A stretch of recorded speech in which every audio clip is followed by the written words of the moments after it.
पे ही है। Please give an energetic and warm welcome to the one and only Roshni Mukherjee ji.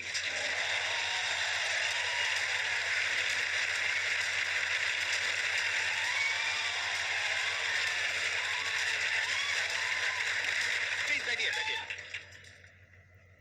I'm falling short of words to express that feeling कि कितने सालों से मतलब आपको देखते हैं वीडियोस में and you know motivating so many people and I could feel that aura while I was on the backstage. वो जो आवाज है, वो जो गूंज है, उसमें ही एक अलग पॉजिटिविटी है. So of course it is definitely a moment that I'll cherish all my life. ये टीचिंग लाइन में आप क्यों आए और कैसे आए? अगर ये कहानी पे शुरू करूँ तो मैं अपने बचपन में चली जाऊंगी. तो मुझे ऐसा लगता है जब मैं बहुत छोटी, जैसे बहुत छोटी एज में 5-6 साल की एज में हम अक्सर ही घर पे वो टीचर स्टूडेंट वाला गेम खेलते हैं, राइट? तो वो कई बच्चों को पसंद आता है खेलना. वो बोर्ड लगा करके टीचर बन के एग्जैक्टली. इनफैक्ट जब मैं अपने स्कूल में थी, मे बी अराउंड क्लास 6-7 में जब मैं थी, तभी भी मुझे जैसे बहुत बार ऐसा होता था कि जो मेरे से एक क्लास जूनियर है उनको चीजें समझाना बड़ा अच्छा लगता था और जिनको मैं समझाती थी वो भी बड़ा अप्रिशिएट करते थे कि हाँ दीदी अच्छा समझ में आया टाइप्स. जब मैंने अपनी पढ़ाई खत्म की यहाँ पर, उसके बाद मेरी प्लेसमेंट हो गई तो मैं आईटी इंडस्ट्री में जॉब करने लगी. मैं विप्रो में काम की हुई हूँ, फिर मैं एचपी ह्यूलेट पकार्ड में मैंने जॉब किया है एज अ क्वालिटी एनालिस्ट. मैं वहाँ पे अच्छा कर रही थी बट डीप डाउन ना मैं पढ़ाना ही चाहती थी. ठीक है, तो मैं सोची कि क्या करूँ. कभी सोचा कि ये जॉब छोड़ के स्कूल की टीचिंग जॉब ले लेते हैं, बट चूंकि मैं उस समय आईटी में थी ना, तो तब यूट्यूब पे टीचिंग का तो इतना था ही नहीं, क्योंकि 2011 मतलब उस समय इंडिया में लर्निंग कंटेंट थे ही नहीं. जिस तरह से लर्निंग कंटेंट नहीं था, उसी तरह से पढ़ने वाले बच्चे भी कम थे यूट्यूब पे. उस समय यूट्यूब पे बहुत ज्यादा बच्चे पढ़ने आते भी नहीं थे. बट चूंकि उस दौरान मैं यूट्यूब का यूज करती थी, जैसे ऐसे म्यूजिक एंटरटेनमेंट यही चीजों के लिए यूज होता था, तो तभी मुझे ये आइडिया आया था कि यूट्यूब पे करके देखते हैं. मैंने कुछ वीडियोस डाली, दो चार व्यूज आने लगे कुछ 2-4 हफ्तों में. और उसमें से एक बच्चे ने लिखा था कि ma'am what you could explain in 10 minutes my teacher could not do in a week. उसने क्या सोच के लिखा था उसको तो मैं जानती भी नहीं हूँ, बट वो जो कमेंट था ना, उस कमेंट से मुझे ऐसा लगा कि मतलब कोई ऐसी चीज जो सिर्फ मैं अपने पैशन के लिए कर रही थी, शायद वो सच में किसी और को उधर बेनिफिट कर रही है. मतलब आप मानोगे नहीं कि उस दिन ना, मतलब मैं ऑलमोस्ट खुशी से कूद रही थी कि मतलब किसी को इतना अच्छा लगा. Very honestly speaking, that is when I very strongly decided that I wanted to build a free education platform. तो ये बात है 2011 की ही, और उस समय मैं ऑलरेडी थोड़े वीडियोस बनाना शुरू कर चुकी थी. और साथ साथ में आप अपनी जॉब भी कर रहे थे? हाँ, साथ में मैं जॉब कर रही थी. तो मैं सुबह 4 बजे उठती थी वीडियोस बनाने के लिए. तो वो अपने आप में जो है ना, एक अलग जोश था, एक अलग जज्बा था. शुरू हुए 2011 में, बनते रहे. 2014 में मैंने डिसाइड किया कि मुझे जॉब छोड़नी है, मुझे फुल टाइम करना है ताकि मैं और ज्यादा बना सकूं.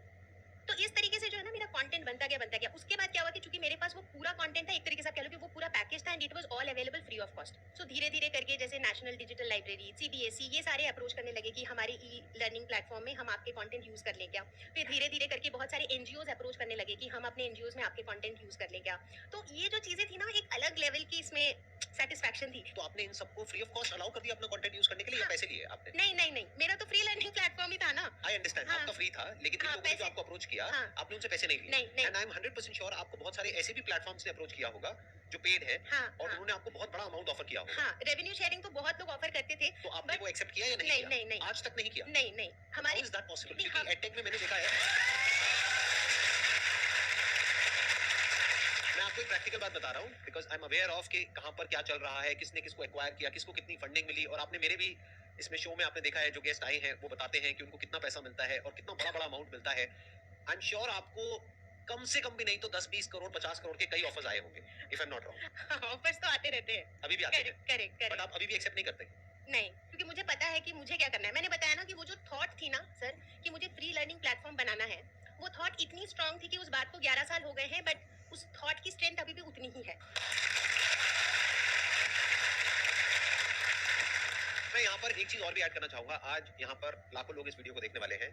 क्या आप ये कॉन्फिडेंस से कह सकते हैं कि फ्यूचर में भी अगर इस तरह के ऑफर्स आपके पास में आएंगे तो आप एक्सेप्ट नहीं करेंगे, इसको फ्री रखेंगे? या अगर कोई बहुत बड़ा ऑफर आया, मानो 10-20 करोड़ का है, 100 करोड़ का, तो आप कहोगे चलो क्या है, कंटेंट ही तो है, क्या फर्क पड़ता है? नहीं, मेरा कंटेंट तो फ्री रहेगा क्योंकि मेरा फ्री लर्निंग प्लेटफॉर्म है. मैं इस फ्री लर्निंग प्लेटफॉर्म से कभी भी हटने वाली नहीं हूँ.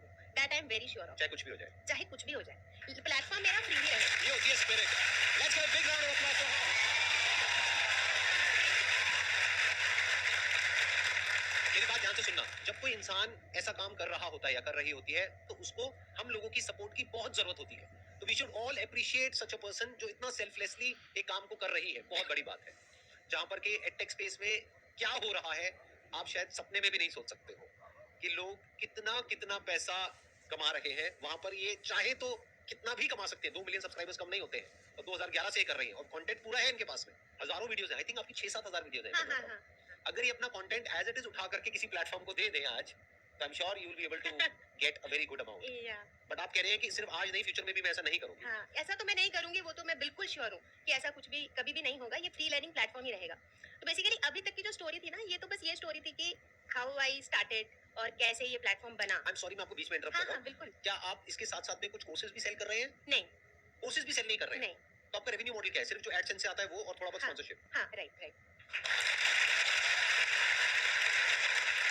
आई मस्ट से मैं एडटेक स्पेस में बहुत लोगों से मिला हूँ, लेकिन जिस तरह से आप कर रहे हैं ऐसे बहुत कम लोगों को मैं जानता हूँ। एनीहाउ, हाँ बताइए। तो मैं ये कहने वाली थी कि ये तो शुरुआत की स्टोरी थी कि मतलब मैंने कैसे स्टार्ट किया और कैसे प्लेटफॉर्म को बनाया।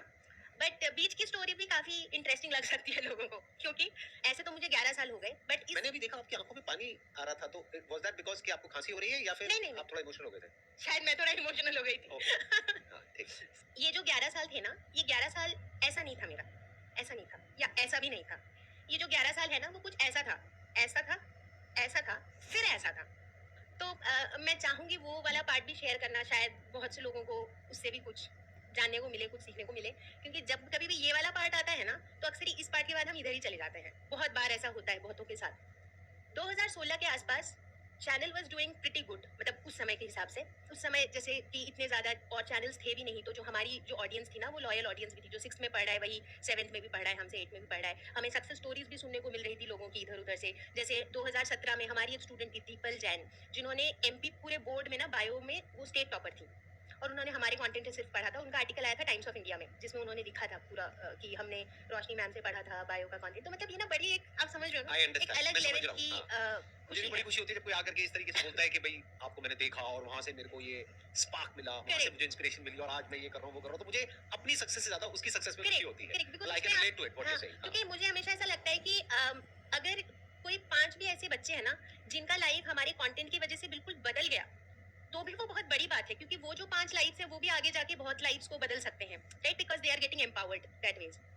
तो इस तरह से हमारी जर्नी चली। 2016 में हमें काफ़ी रिकॉग्निशंस भी मिलने लगे, जैसे कि हमें लिम्का बुक ऑफ रिकॉर्ड से रिकॉग्नाइज किया गया कि आपने उस समय 5000 से ऊपर कंटेंट बन चुका था कि आप 5000 plus videos free of cost available करा रहे हो। तो लिम्का बुक ऑफ रिकॉर्ड्स ने हमें रिकॉग्नाइज किया। इनफैक्ट मुझे ऑनरेबल प्रेसिडेंट ऑफ इंडिया से भी 100 वुमेन अचीवर्स ऑफ इंडिया मिला था 2016 में। बहुत बढ़िया। तो मतलब अभी देख रहे हो ना, अभी ये मतलब अभी जर्नी ऊपर जा रही है। हाँ। अच्छा वाला चल रहा है, राइट, मतलब बहुत हाँ। अच्छा हो रहा है। फिर घर पे भी सब खुश है कि मतलब अच्छा हो रहा है, मतलब मैं भी खुश हूँ, एवरीथिंग इज ऑल गुड। 2017 के बाद क्या हुआ, जैसे जैसे अब मेरी फैमिली लाइफ में I went through my maternity, मेरी लाइफ की अपनी एक मतलब जो भी पर्सनल ऑब्स्टिकल्स वगैरह आए, तो मैं उतना कंटेंट बना नहीं पाई उस समय। मतलब I could not produce so much of content, क्योंकि नॉर्मली मेरे चैनल पे ना कंटेंट का वॉल्यूम हमेशा बहुत हाई होता था। अब क्या हुआ, I was in a fix, क्योंकि मेरे पास टीम तो है नहीं। तो अगर मैं नहीं बना रही हूँ तो चैनल खाली है, कुछ नहीं जा रहा है। मीनवाइल समहाउ वो वाला जो टाइम था ना, वो 2017-18, जैसे शायद आप लोगों को भी पता हो, उस दौरान बहुत सारे लर्निंग चैनल्स आ गए, जिनमें से बहुत से चैनल्स आज की डेट पे बड़े बड़े एडटेक्स भी बन चुके हैं। वो वाला ही फेज था जब जियो का भी पेनिट्रेशन हो चुका था, तो इंटरनेट की जो एक्सेसिबिलिटी है वो भी बढ़ गई थी, बहुत लर्निंग चैनल्स आ गए थे, तो बेसिकली कॉम्पिटिशन काफी बढ़ गया था। But at the same time मुझे ये भी दिख रहा था कि मेरा चैनल का जो ग्राफ है ना, वो नीचे जा रहा है, वो मुझे दिख रहा था। But I was not having a choice at that time, मतलब मेरे पास कोई चॉइस नहीं था, क्योंकि मेरे पास और तो कोई था नहीं बनाने के लिए।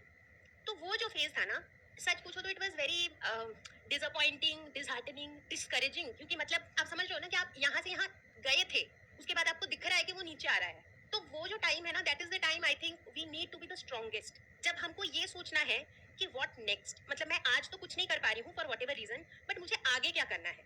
तो मैं इस बात के लिए बहुत ज्यादा डिटरमिन थी कि ठीक है, ये एक मेरा फेज है, बट मैं वापस आऊंगी, और जब मैं वापस आऊंगी तो मैं ऊपर ही जाऊंगी। 2019 पे मैं वापस आई, ठीक है। पहले तो सबसे पहले मैंने थोड़ा पॉज लिया, ये सोचने के लिए जो मैं कर रही थी उसी को अब करना काफी नहीं है, क्योंकि अब क्या है, इस स्पेस में बहुत कंपटीशन है। तो मुझे अगर अपनी जगह बनानी है तो कैसे बनानी है, कुछ तो मुझे ऐसा करना है जिससे बच्चे मेरा कंटेंट देखें, राइट? वरना तो वो डिस्कवरी नहीं कर पाएंगे मुझे कि मैं कहाँ हूँ, मैं खो जाऊंगी भीड़ में। सो मैंने उस समय थोड़ा पॉज लिया, थोड़ा टाइम दिया, थोड़ा सोचा, और इस बार मेरा फोकस था कंटेंट, कि फ्री ऑफ कॉस्ट मैं कंटेंट का क्वालिटी ऐसा दूंगी कि लोग कहेंगे कि पे करके भी हमें ऐसा कंटेंट नहीं मिला। अब मेरे पास रिसोर्सेज थे, क्योंकि अब यूट्यूब थोड़ा पुराना हो चुका था। अब कैमरा, माइक, सब कुछ मुझे पता था कैसे करना है। ग्रीन स्क्रीन, एडिटिंग, अब मुझे चीज़ों का आइडिया था एंड आई फील दैट कहीं ना कहीं मैं I am a bit of a creative person as well.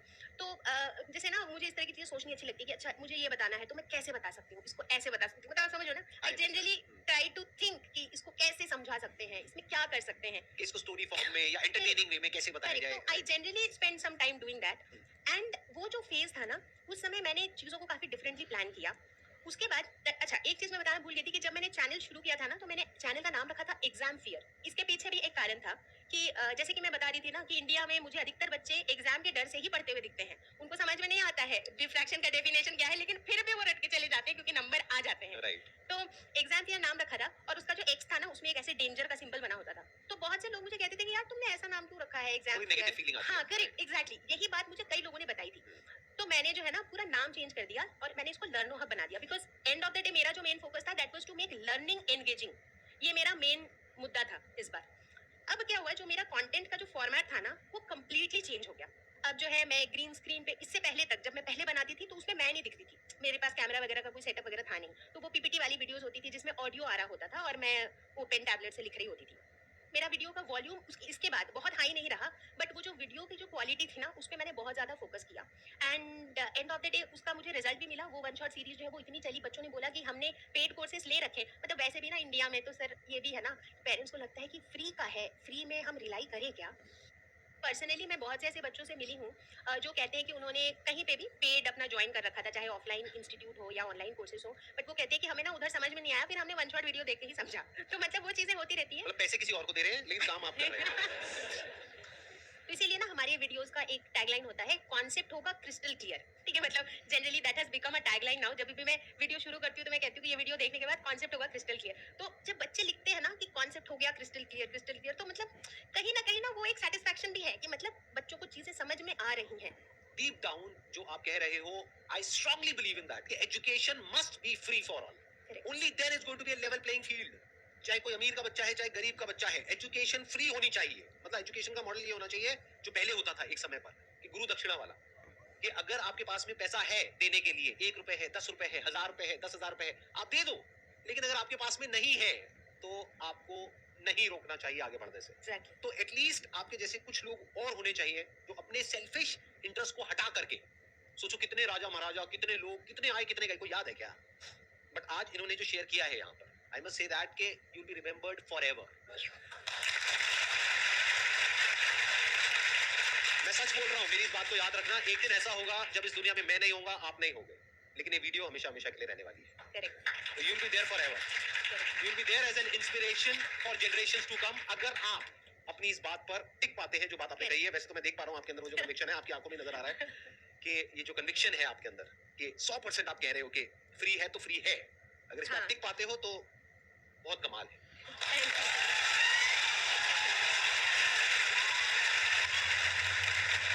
Thank you so much for coming यहाँ पर थैंक आकर यू के सो अपनी much story for inviting me. मतलब द संदीप महेश्वरी ही मैं कहूंगी, से मिलना ही अपने आप में एक एक्सपीरियंस है and I got that experience today. Thank you so much. Thank you so much.